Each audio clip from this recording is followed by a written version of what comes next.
may flag din kami ni Lynn. Yes, of course. Congratulations, siyempre, Carlos Yulo, buong bansa. Nagsa-celebrate dahil sa tagumpay mo. Oo nga, ang kanyang pamilya, no? Sobrang saya rin. Nakapanayam sila ng programang Kapuso Mo, Jessica Soho. Panoorin po natin ito. Sa karimbasan, nakaabang sa bawat lundag at galaw ng pambato ng ating bansa sa men's gymnastics na si Carlos Yulo. Siya lang naman ang nakapag-uwi ng kauna-unahang medalyang ginto sa kasalukuyang Olympics na ginaganap sa Paris, France. Si Carlos Yulo ang pangalawang atletang Pilipino na nakapag-uwi ng gintong medalya ng Olympics para sa bansa. Ang kanyang sinundan, ang Olympics 2020 gold medalist at female weightlifter na si Heidelin Diaz. Pero ang numero 1 tagahanga ni Carlos walang iba, kundi ang kanyang butihing ama na si Mark Andrew. Sa bahay namin, nanonood ng laban ni Kaloy sa cellphone. Medyo kabado, pero panalo.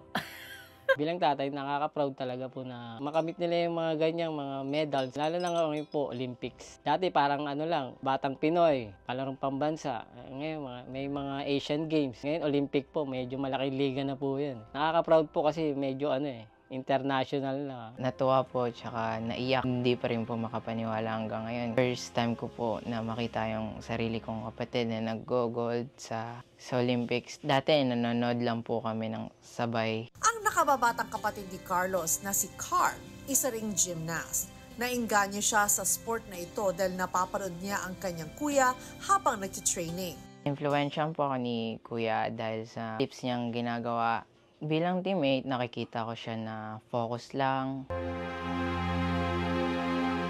May mensahe rin sina Carl at Tatay Mark para sa ating Olympic medalist. Ang galing mo, Kuya. Napaiyak mo lahat ng mga Pilipino. At proud na proud kami sa'yo. Lagi po akong nagdadasal po. Kahit malayo sila sa akin.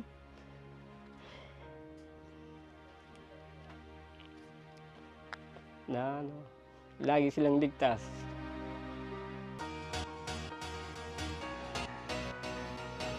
Kaloy! Congratulations! 2019 nang unang ma-interview ng Kapuso Mo, Jessica Soho si Kaloy matapos siyang magkampiyon sa World Artistic Gymnastic Championship sa Germany.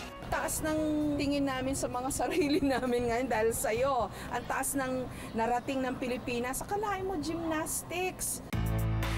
Sobrang unexpected po yung nangyari. Hindi naman po kasi ako nag-expect ng medal. Result lang po yung gusto kong makita. Para kang this small guy, I mean that as a compliment, pero very steady on your feet. Pag nagla-landing ka, ang alam ko, yun yung nagbibigay ng malaking points, di ba? Kung paano po siya execute ng malinis po tsaka maganda po. Naka-point toes, naka-date po yung high landings. Kasi po pag yung chest mo po, malapit po siya sa floor. Malaki po yung deduction niya. Grabe, ito yung nangyayari sa kamay ni Kaloy. Ito yung patunay kung gaano siya kahirap nagtitrain. Puro kalyo yung kamay ng batang ito. Ang tigas. Pero may mga sugat, Kaloy. Kwento mo nga, bakit ganyan yung kamay mo? Sa po siya, sa high bar, pag nag-underswing ka po doon, lalo na pag malambot po yung kamay mo, magkakapaltos po siya.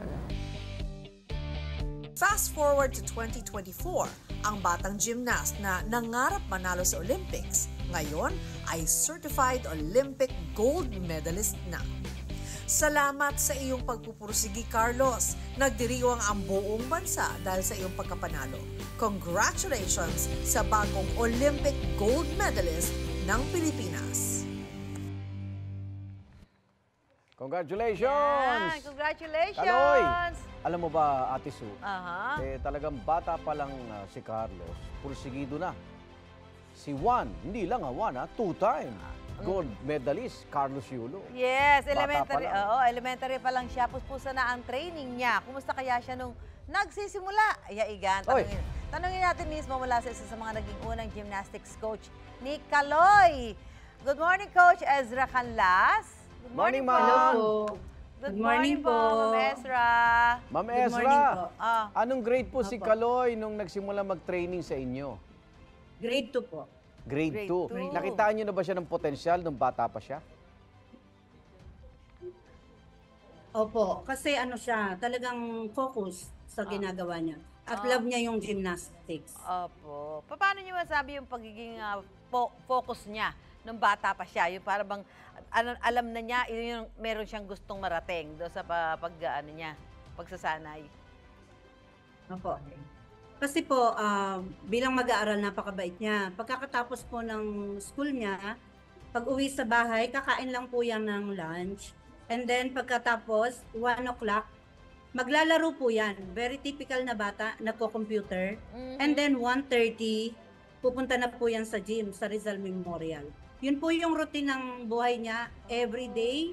And then 3 to 4 hours po ang training. Kapag may competition po kami, 6 hours po yan sa gym. Ma'am Ezra, noong mga panahon yun, ano po bang pinaka-memorable sa inyo habang tinetrain niyo siya? Teacher coach po ako, so may trainer po kami. Ang trainer po namin talaga si Coach Otero. Yun po yung nag-start sa kanya. So sa lahat ng laban po namin, ang pinaka-memorable, yung palarong pambansa namin sa Zamboanga, kung saan po 16 days kaming magkakasama. Nung pag-uwi namin dito, masyado yung attachment namin sa isa't isa, to the point na ayaw na nila umuwi sa kanila. Gusto nila, ako na lang yung kasama nila. So, namasyal po kami. Ganun po kabait si Kaloy. Oo. So, Ma'am Ezra, napanood nyo yung laban niya. Ano po pakiramdam nyo na yung batang tinetrain ninyo dati ay 2-time Olympic gold medalist na?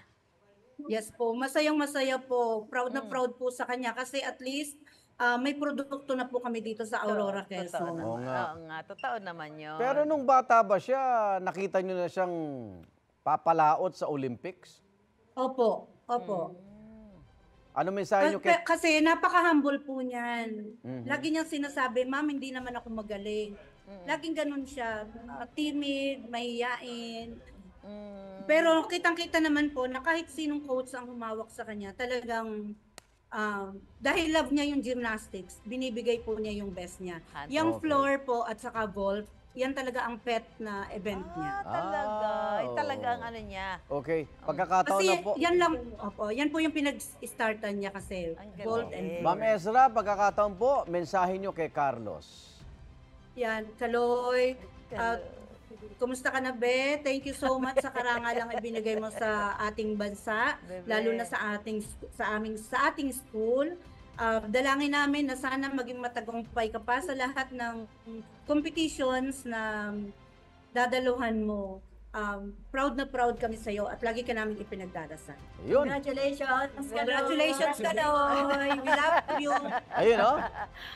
Mga co-teachers ko po. Proud na proud, siyempre. Yan ang mga bago niyong tinuturuan na nasa likod niyo. Siyempre, lahat sila proud. May mga pagkakataon siguro na nakasama din nila talaga si Carlos. Ano, Maraming salamat, Ma'am Ezra. Ingat po kayo. Ingat po. Salamat po. Good morning. Good morning po, Ma'am.